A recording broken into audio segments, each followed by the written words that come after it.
meron. Okay na sa upuan. Yung sa tiyan. Meron? Yung sa likod parang, meron na sa tiyan, meron Sa na. tiyan, meron na. Wala yung likod, nasa tiyan lang yan. Sa Ay, tiyan. parang ang lakas sa tiyan. Sige, okay na. Yung sa kamay, parang malakas sa tiyan. Sa tiyan, malakas.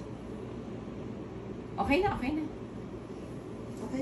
Pero kasi hindi naman Ipuin mo siya, yay. Wag yaya, kuryente ka. Oo, doon malalaman kung gumagana. Yung sa tiyan, ano to? Parang, Basta, Yung tug-tug-tug-tug. umiikot ang kuryente sa katawan. hindi naman siya yung parang dire-diretso, parang nag-stop-stop Oo. na. Hindi, tuloy-tuloy yan. Oo nga, tuloy-tuloy, pero parang may certain na parang nag-stop. Parang umiikot siyang gano'n. Yung body cells, inaayos niya. Tapos yung mga nerves, yung Oo, yung mga nerves kasi natin. muscles, lahat na. Yung mga na siya, barado-barado. Oo, yun. Inaano niya. Nililinis niya, inaano niya, kiniklear niya. Oo. Continuous yung flow. Pag malinis ang dugo, pati yung blood circulation, inaayos niya lahat. Sa ganun ang ginagawa.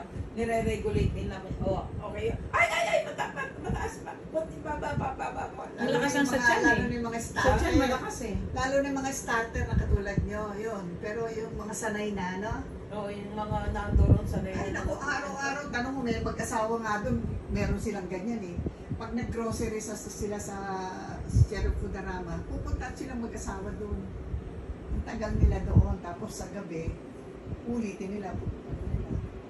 Walkie. So, free walkie Yan treatment. yung sa kamay. Pagka Sally. hindi mo gagamitin yung sa mata. No, Pwede. kasi nung Pwede. pangalawang punta ko, Oo. hindi ginamit siya. Tapos sa mata yung Yun ang hindi ko alam kung, ang alam ko yung kung walang upuan, ito. Pero yung sa mata, hindi ko alam kung saan siya nakakonect sa kaya papakuryente din ako kaya hindi pa ako familiar eh. Alin doon.